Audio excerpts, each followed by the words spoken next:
speed dating, so to speak, when you get into these interview processes. But I had a heads up that they had interest. What was that first conversation with Al Avila like? What did you guys talk about?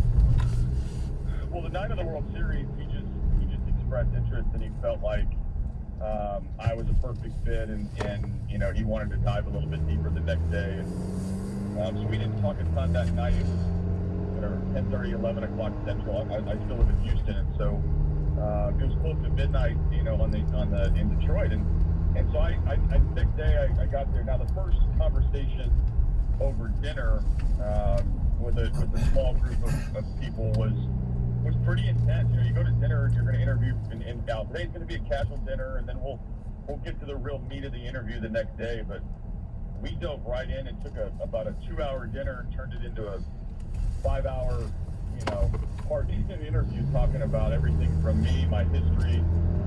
Obviously, the elephant in the room is the suspension and the sign stealing stuff. And we just dove right in, and they showed tremendous empathy with what I went through, and I tried to show all my cards. Like, this is who I am, and this is what I feel like I can do. So there wasn't a topic that we didn't cover over the 2 days I was there. I don't want to harp on the suspension thing, but I do want to ask a couple of things. When did you realize, oh my God, what we're doing is really wrong? We heard the stories of you, bashing monitors, and your biggest crime was basically not coming forward. And when Mike Fiers came out publicly in The Athletic, did you say, oh my God, we're in what? Well, I mean, obviously it's a sinking feeling, I think anytime you do wrong, but the bottom line is what you're going to do about it. And I think the time has certainly, made everything come, super clear as to, how fast down the freeway, use an analogy, like how fast down the freeway were you driving until you realized, like, it's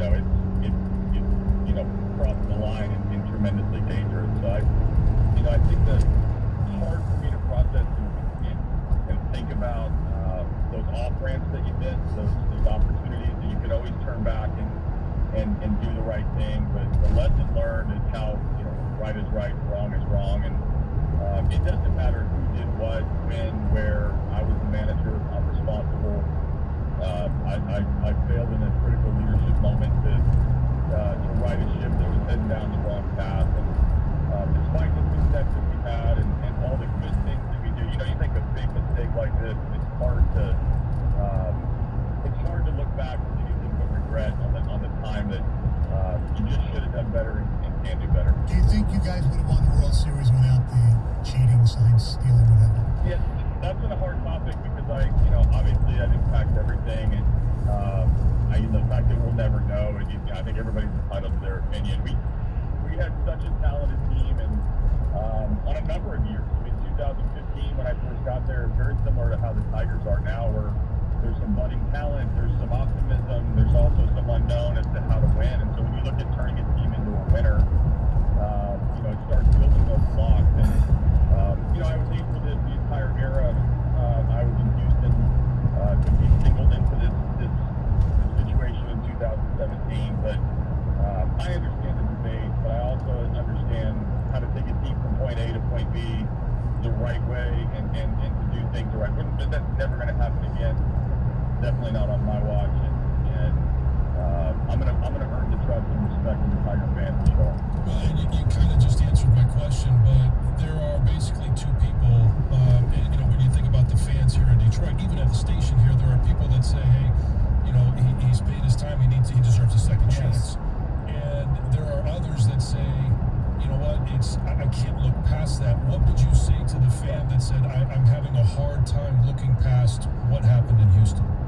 Yeah, I understand and I respect that people feel that way, and I'm not here to tell people how to think or what to believe, and I can understand it was a major mistake and a path that's unacceptable in our sport and in life in general. So I do think if you give somebody a chance to overcome a bad decision in the past, or in my case, a decision not coming forward, I would just say give it a chance. The second thing I would tell someone who's really, really conflicted on this is Direct that at me. That's my story. That's something that's in my past, on the back of my baseball card. It's going to be attached to me, for my career, and I understand why. That's not the Tigers. I don't. Miguel Cabrera and Matt Boyd and Mize and Struble and Manning and Torkelson and Paredes and Candelario. There's a lot of good players on this team that have nothing to do with that. So I understand the curiosity on what I'm about and what I can do. But on the flip side, you can love your Tigers, you can love these players, you can love the optimism of the future, and that has nothing to do with them. What happened in Houston in 2017. AJ Hinch, the new manager of the Tigers, joins us on the Stoney and Jansen show. Your style as a manager, are you wrapped into analytics? That's obviously a great debate after what happened with Kevin Cash and Blake Snell in the World Series. Is it a little bit of each? How do you work analytics and your gut feeling into when you manage? Yeah, it's a little bit of both. I don't, I think you've gotten so overblown that analytics are the answer, or vice versa. The way the sport was 10 or 20 years ago is exactly how it should be. Like, the answer's somewhere in the middle. I like to be a blend. There are, I'll give you a quick little story. In 15, when I took over in Houston, I used the bullpen a ton. We had good starting pitching, not great starting pitching, and I became this manager that used my bullpen in matchups, and a lot of relievers got a lot of appearances. We hit a lot of homers, and we struck out a lot. And that was, that was my philosophy, but not really, because a couple years later, I had Verlander, Cole, Keiko, McCullers, and Morton, and I became very, very starting pitcher friendly. So I like those guys. And we started hitting them, putting the ball in play. We started running the bases a little more aggressively. The bottom line is, we're going to build a team in Detroit that we feel like can win. And what those characteristics are is how I have to manage. If we got a ton of team speed, you're going to think that I'm crazy man on the bases, running the bases, trying to take extra 90 feet. If we build a powerful team that has a ton of power, you're going to see me wait for the 3-run homer. Regardless, there's a mindset you have to create to win today's game. And so I don't really pigeonhole my way into one way or the other. I love the numbers. I also love, what I see on the mound. I had, a number of guys close games for me in the 2 World Series that I got to manage in. Those aren't pre-scripted plans. Those are, kind of combining what you see with what you know and make decisions along the way. There's a hot debate on how to win at the major league level. I think we've seen over the last, 6, 7, 8 years, a variety of styles and a variety of strengths win games. But I don't think people care. I certainly don't think fans care as long as you win. I think it's probably a little unfair to say how familiar are you with the roster and what are the expectations, but I guess it might be fair to say, what are your expectations and how long does it take to familiarize yourself with the roster and with, probably more importantly, with a lot of the young talent in the farm system? Yeah, it's a lot of work to do, and I'm familiar. From afar, you can see the build. You can see first off, you can see the step back, right? There's different names that are starting to get to the big leagues and inexperienced, and there are only a couple guys that you really look down on the piece of paper. You're like, hey, these guys have been here a little while, like Matt Boyd and Miguel Cabrera. There are others that Turnbull and some guys that have been Jacoby Jones. These guys have stepped forward a little bit and gotten their feet wet the last couple of years. And then there's this whole slew of guys that are just looking around in the big leagues like, we're here in the big league. How are we going to fit in? Are we going to fit in? My job is to mix that up a little bit. So it'll take a bit to get to know the roster, the strengths and the weaknesses. I'm gonna call a ton of players and start the relationship building for me.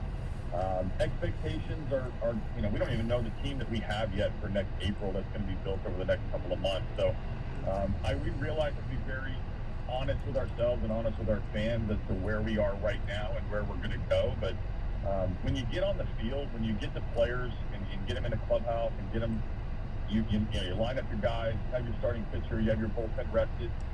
I don't know why you can't focus solely on winning today's game. And you put a lot of good todays together, and you'd be amazed at how you can put a nice stretch together and over the course of the season win a lot of games. Well, AJ, good luck. We look forward to talking to you during the season, as we have with all the previous managers. It's great to have you here, and the fan base is pretty pumped up. Mm-hmm. Yes, me too.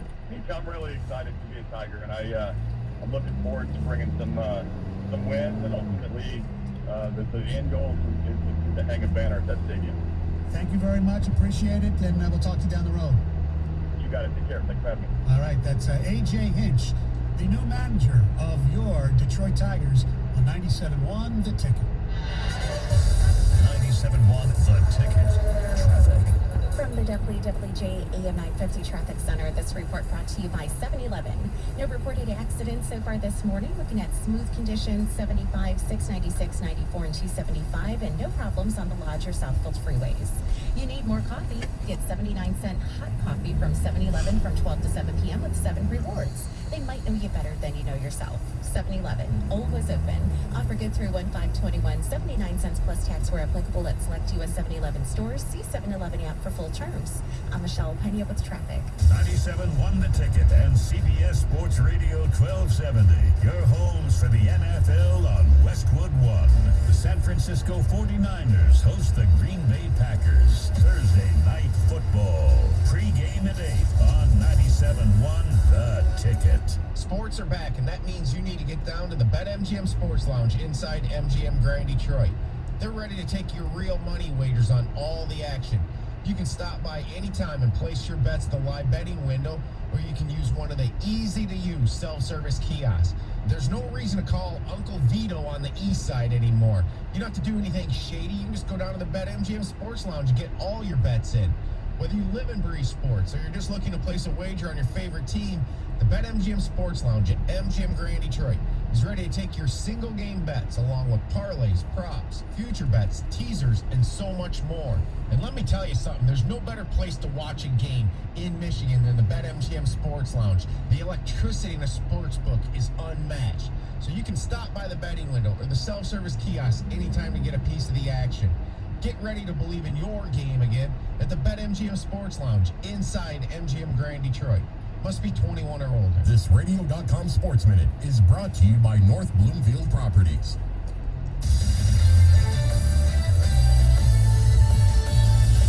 This is Boomer Esiason with the Radio.com Sports Minute. There are many ways to look at last night's 25-23 Tampa Bay victory over the Giants. As Joe Judge, Big Blues rookie head coach, will say, the Zebras robbed his team. Judge felt the officials should have never picked up the flag and called no foul against Antoine Winfield Jr., the defender, on an unsuccessful two-point conversion that likely would have sent the game into overtime. New York's tabloids will instead lament Daniel Jones's costly turnovers and missed opportunities. Had Jones not hesitated, he would have completed the aforementioned game-tying two-pointer to Deion Lewis. Undoubtedly, you'll hear that old saw about how good teams find ways to win, while bad teams find ways to lose. While last night's performance will make Tom Brady's highlight reel, 43-year-old future Hall of Famer got it done in the second half as he normally does. And that's the only perspective that truly matters. I'm Boomer Esiason. Napa know-how. At Napa, you can get 20% off 3 or more items with the $4.99 Napa Tool Bag. Yep, 20% off power tools, 20% off wipers, 20% off oil, and more. It's a whole bag of tricks. Well, actually, it's one trick over and over again, but it's a good one, saving you 20% on 3 or more items. Quality parts, helpful people. That's Napa Know-How. Napa Know-How. At participating locations, exclusions apply. May not be combined with other offers. Offer ends 11/30/20. Hey, frequent heartburn may keep you from running your A game, but it doesn't have to anymore. Join the Prilosec OTC 2-week challenge. Just go to prilosecotc.com. You'll get $3 off to get you started. Plus, 14 days of tips, tricks, and reminders.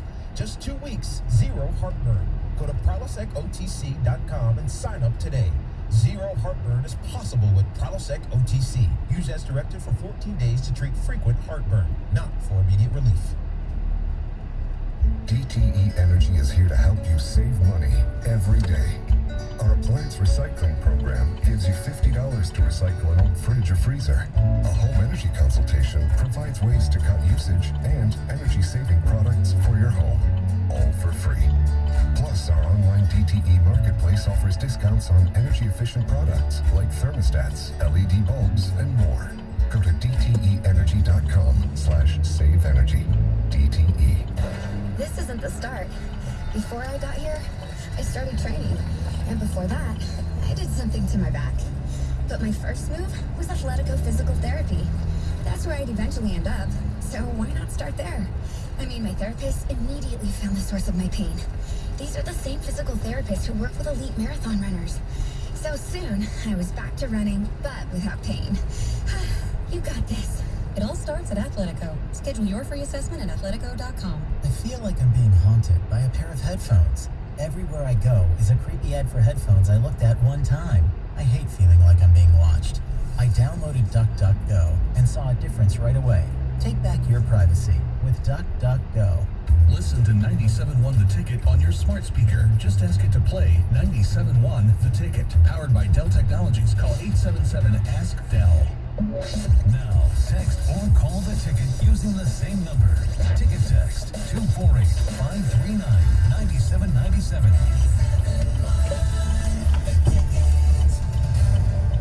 Live from the Jamie Samuelson studio, here's Stoney and Jansen.